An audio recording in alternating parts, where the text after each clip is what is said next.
Olá pessoal, tudo bem com vocês? Meu nome é Davi Moreira e esse vai ser o vídeo mostrando como é a trajetória de muitos artistas no Brasil e no mundo. Porque nós artistas, a gente começa uma obra de arte e assim, a gente começa naquele ramo ali, desde novo, com 20 anos por aí. Só que a gente começa, né, a gente desenha tudo que a gente vê no nosso cotidiano, mas depois a gente desiste. A gente começa a desanimar, a gente não continua. E o que a gente já fez, a gente fica meio decepcionado, porque a gente começa a comparar com outros artistas que já estão num nível muito além, né? Principalmente quando a gente se trata do realismo, porque é uma área da arte que todo mundo quer ver, assim, quem consegue fazer uma arte que é mais parecida com a realidade. Então, a gente que faz uma arte, né, por exemplo, a gente fica comparando com a obra dos outros e desanima no caminho, né? E principalmente quando a gente já retratou tudo que a gente já viu, tipo mar, tipo assim, sabe aquele imagem do oceano e o céu em cima, durante o dia e a noite, tipo assim, coisas básicas, e a gente já fez tudo, a gente meio que desanima. Mas depois que a gente vai avançando no nível, a gente vê que a gente pode desenhar aquilo ali muitas vezes e tem infinitas possibilidades. Porque se eu desenho um campo de flores, tem vários ângulos que eu posso escolher, né, daquela fotografia, os tipos de flores, qual horário do dia ou noite, né, assim, tem várias possibilidades. Então eu falar que tipo, eu desenhei um campo colorido, né, de flores, eu não posso falar que ali acabou, né, fiz aquilo ali e acabou. A gente tem que continuar, porque a gente tem que aprender o máximo, né. Outra coisa que eu queria mostrar pra vocês foi os primeiros desenhos que eu fiz. Esse daqui, vocês conseguem ver, foi o terceiro desenho que eu fiz. E o primeiro desenho, eu não sei onde ele tá, principalmente, porque é muita pasta, então não vou conseguir lembrar e colocar que tá. Mas eu peguei muito rápido aqui as coisas, mas eu vou mostrando aqui os desenhos, os primeiros desenhos que eu fiz. Esse daqui, tem outro aqui, o avesso da folha. Tem esse daqui, Japão, que tem umas... E aqui é uma linha divisória, que aqui é uma montanha e aqui oceano, né? Seria um lago assim, que tem um reflexo. Esse daqui eu achei muito legal na vez que eu fiz. Nossa, foi muito da hora. E esse daqui que é o arco-íris, que eu fui tentar fazer um arco-íris. Só que é muito difícil fazer arco-íris, vocês não têm noção do quão difícil que é. Porque, tipo assim, não é uma coisa sólida, então ele tá, tipo, na frente de uma imagem, só que é meio metade transparente, então, tipo assim, fica aparecendo ainda elementos de trás do arco-íris, então você tem que retratar as duas coisas, é muito difícil. Principalmente no patamar que eu tava, né, no período, foi muito difícil, né, fiquei decepcionado, porque desde a primeira vez eu queria atingir um resultado muito bom, e sendo que muitas vezes a realidade não é assim, né? Aí vamos avançar os período médio, vamos dizer assim, que eu estava desenhando. Tudo que eu mostrei aqui eu fiz com a técnica do giz pastel, então oleoso, que é muito bom para quem começar com a arte, porque isso dá uma noção de proporção, de usar as cores. Porque isso já dá uma introdução boa para quando você entrar com lápis e posteriormente a pintura, porque depois que você forma essa base, fica muito mais fácil, né? Porque a tinta eles têm que saber só usar a tinta, né? Manusear as cores, pincel, né? O tipo de pincel, que aí é uma coisa bem mais fácil para você adquirir depois quando você já tem uma experiência com giz pastel e com lápis, né? O lápis mesmo já é uma experiência muito difícil, né? Então, o giz pastel é muito bom para dar essa introdução. Esse daqui é de uma tempestade, um tornado. Essa pessoinha aqui, ó, vocês estão vendo? Eu fiz de lápis. tá? Então fiz um pouco separado. Mas ficou muito da hora. Esse daqui é uma maçã verde. Ficou muito boa. Fiz com giz pastel e com lápis também. Esse daqui foi com giz pastel, que foi representar Brasília. Dividir aqui. Foi com giz pastel. Esse daqui de Dubai também. E esse daqui da maçã vermelha, uma outra maçã. Então esses daqui eu fiz tudo com giz pastel, né? Aí depois de um período dessa transição, desse período médio até o período que eu tô hoje, tive um período que eu fiquei meio parado, não fiz muita coisa, vamos dizer assim, eu regredi, então os desenhos não saíram tão bons assim, né, igual o de antes. Então, tipo assim, saiu uma maçã quase, tipo assim, quase a realidade, né, muito realista, com giz pastel, eu não conseguia fazer, porque eu tava um período muito, tinha saído de um período que eu não tinha feito nada. Então, tipo assim, era um período que eu fiquei pensando, tipo assim, se tinha outras coisas para desenhar. Então, assim, eu já desenhei uma maçã, já desenhei fruta, já desenhei um oceano e não tem mais nada para desenhar. Mas daí uma ideia muito baixa, porque se você fica confiando nisso, você não consegue avançar, né? Então aqui, por exemplo, uma maçã, você pode pegar uma maçã em diferentes posições, diferentes posições da luz e da sombra. Então assim, isso daí é uma experiência muito grande, né? E vamos para desenhos atuais, que esse daqui é o Jesus de Nazaré. Eu vou deixar a foto na frente porque aqui tá dando reflexo, mas depois vocês vão ver também. E esse daqui foi da atriz da Mulher Maravilha. Os dois eu fiz com lápis, tá? Lápis da Super Soft e lápis da Prismacolor, que são lápis caros, mas assim, que é de acordo com sua trajetória, você adquirindo dinheiro, se for vendendo suas obras, você consegue chegar nesse patamar, assim, né? E você pega variações, não precisa ser da marca que, sei lá, um curso indica. Você pode pegar marcas parecidas, que seja mais barato, né? Porque não importa nem tanto o tipo de lápis, importa o jeito como você usa. Porque não importa ali que tem uma variação, né? Porque os que eu tô percebendo, os melhores lápis, a diferença é que eles têm mais pigmento e são mais, o pigmento ali solta mais fácil. Então aquele lápis ali, você passa, um período ele já tá acabando, porque é meio uma cera oleosa, então vai mais rápido no papel. E em falar papel também, o papel é outra coisa que você tem que preocupar também, porque o papel, se for qualquer papel aí mais grosso, tipo assim, seu trabalho pode ficar meio opaco, não consegue desenvolver muito bem. Então você tem que comprar um papel que seja de qualidade mesmo, porque daí não dá pra fugir, tá, gente? Isso daí tem que comprar, porque se você quiser uma evolução melhor, tem que ter um papel que venha receber, né, esse talento aí, porque não pode ser qualquer papel não. E outra coisa também que eu tô percebendo, né, não é uma coisa que eu percebi hoje, mas assim, há meses, de pessoas que desenham hiperrealismo também.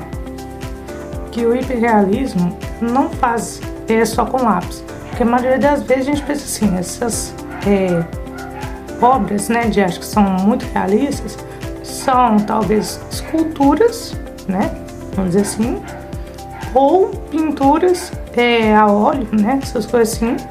Mas o lápis mesmo é muito difícil você achar uma pessoa assim que desenha realismo com lápis, né?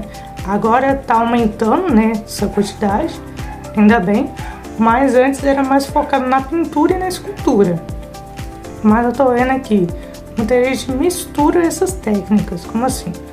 eles colocam uma base de tinta, que aí já é a técnica da pintura, depois vem com lápis, né, também.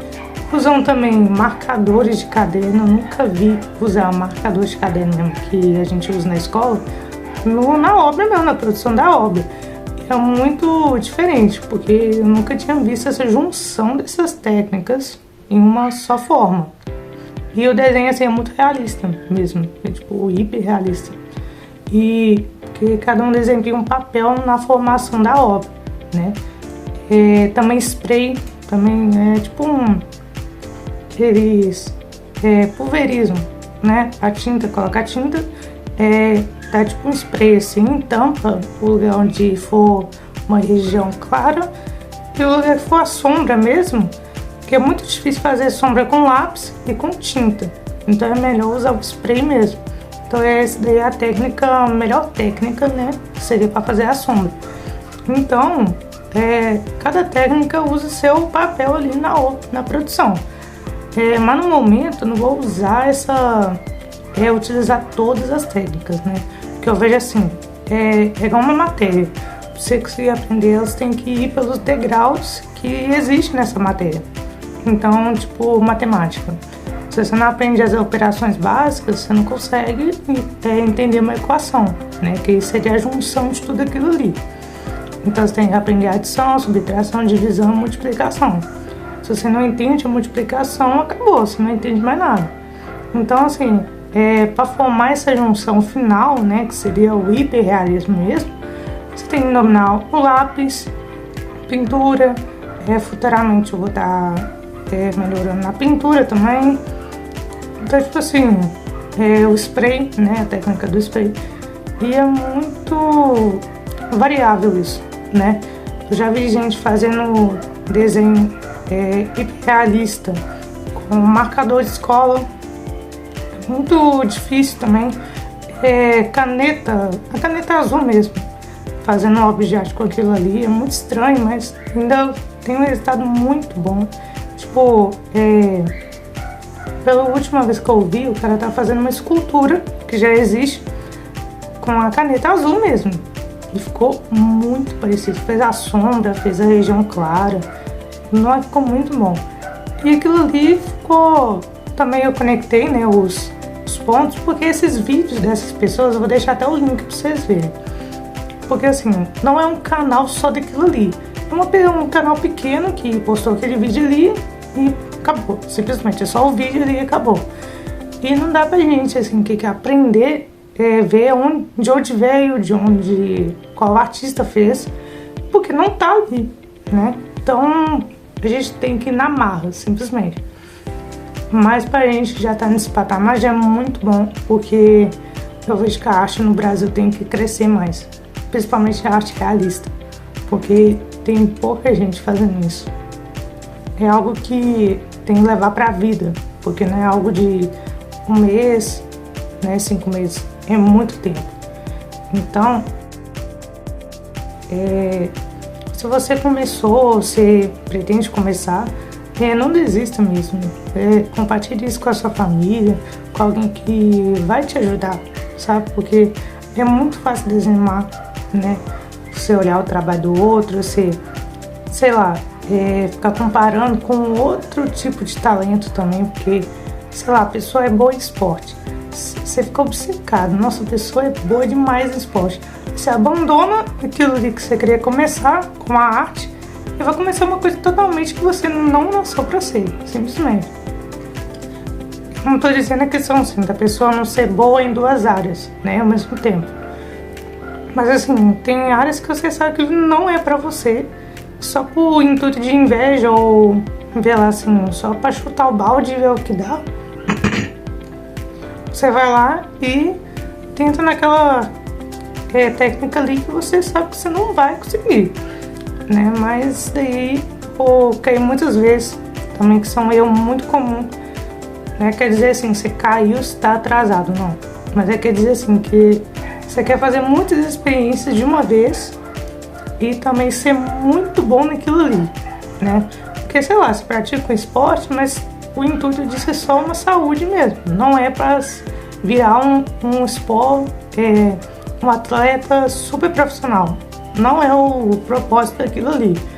Já para mim, a arte não é só uma forma de, sei lá, relaxar, uma forma de se divertir. É uma forma também profissional e de poder ensinar isso para as outras pessoas. Então já é um outro patamar, entende? Se você quer também expandir esse patamar para muitas áreas, fica muito difícil, porque o nosso cotidiano já é cheio. Então, depois fica cobrando ainda, né? Fica muito difícil. Então, assim, se for fazer alguma coisa, foque naquilo ali. Não desista, porque faça aí disso daqui, né? Acho que esse daqui foi o segundo desenho. Pra esse daqui do Jesus, foi muito tempo. Então, assim, do Jesus aqui, Jesus Cristo, tem muito o que aprender ainda. No Jesus aqui eu vejo erros, né? Então, assim, eu vejo que você achar erros naquilo que você faz é uma forma de você crescer também. Porque se você não acha uma diferença que você poderia ter feito, isso tá alguma coisa errada. Porque se você percebe algo que tá errado ali no que você fez na sua obra, aquilo já é um ponto de partida para você melhorar ainda. Porque a arte realista é baseada nisso. Porque é baseado nos nossos olhos. Se a gente vê que aquilo ali não tá natural, precisa fazer isso, isso e isso para ficar natural. Aquilo ali já é o ponto para você treinar. Na próxima obra que você for fazer, você já pôr aquilo ali em ação. Isso já é um belo começo já. Então, assim, se você encontra sua obra muito erro, mas aquilo ali já é o começo, né? Porque principalmente no início, não precisa se cobrar tanto, né? Mas se você estiver num patamar muito elevado, você já pode se cobrar mais, né? Principalmente se você já tem recurso ou tempo para isso.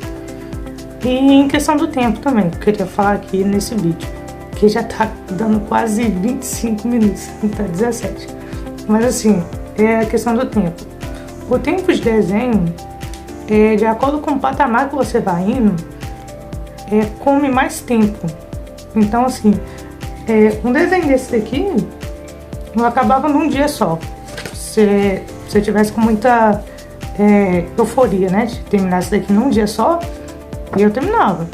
Mas assim, o Jesus mesmo Cristo, né, Jesus Cristo, foi 5 meses. Então é muito tempo. Se você fica com muita pressa, se você desanima, se você fica comparando com os outros, né? E principalmente com Jesus Cristo, que eu queria terminar na Páscoa. Eu comecei ano passado, em dezembro, né? Por aí, janeiro, fevereiro, março, abril. Dezembro já não dá 5 meses, praticamente. Então, 4 meses é alguma coisa. Então isso daí é muito tempo, né? Para você fazer ali um desenho. Muitas vezes a pessoa fica assim, coloca tanta expectativa numa coisa, mas que pra você tem um propósito, né? Pra mim tem um propósito enorme, né? Que é desenho ali. Eu queria mostrar assim, eu vou mostrar nesse desenho tudo que eu sei, né? Então, tipo assim, eu vou pegar uma imagem top, que só tenha... E esse desenho aqui não é uma coisa muito fácil não, tá? Porque tem a coroa de espinhos, tem o sangue, né? Descendo no rosto dele, tem muitas coisas. Então, é que eu não sabia fazer, né? Assim, não era uma coisa comum de eu fazer no desenho. E eu consegui. Achei erros? Achei. Mas já foi um ponto de partida para eu já continuar, né? Mas que vocês não venham desistir, né? Daquilo que vocês estão fazendo. Porque eu já tô começando a pintura também, né? Então já é outra técnica. Mas não venham desistir vocês. Porque se tem um meio de alguém estar te apoiando e você ter recurso daquilo ali, aquilo ali já é uma obra de arte, porque é uma forma de mostrar que você não vai desistir do seu sonho. Então tem muita gente que desenha, mas não mostra para as pessoas porque tá achando que é feio. Mas assim, essa questão do feio, isso só bloqueia. Porque se você não começar a mostrar, as pessoas não vão saber, você não vai ter um propósito para aquilo ali, porque quando for um momento que você querer desistir de uma obra de arte, tiver na metade da obra de arte, você achar erro ao ponto de você querer desistir, você vai lembrar daquelas pessoas. Eu já falei para aquela pessoa que eu iria terminar, que eu iria mostrar, que teria tal mensagem nessa obra de arte. Então você não pode parar, né, naquela obra ali, você tem que continuar. Então, nessas obras de arte, você tem um apoio também, né? Pode ser de sua família, um amigo, qualquer um. Espalhe a informação de que você está fazendo. Se tem uma rede social, espalhe isso daí, porque é uma coisa rara, Porque todo mundo fala que um talento ali é só para você se divertir. Não, aquilo ali também para impactar vidas também, no sentido espiritual também. Porque aquilo ali é para mostrar que não é uma coisa simples, né? Também para mostrar para os outros também que você não é um mais um, né? Que seria uma forma de mostrar isso. Tem muitos pontos positivos, tem muitos negativos também. Eu já falei todos os dois. Mas é isso que eu queria falar para vocês, tá, galera? Espero que vocês gostem. Esse é mais um, né? O fim de mais um vídeo. Muito obrigado, tá? Jesus abençoe vocês aí.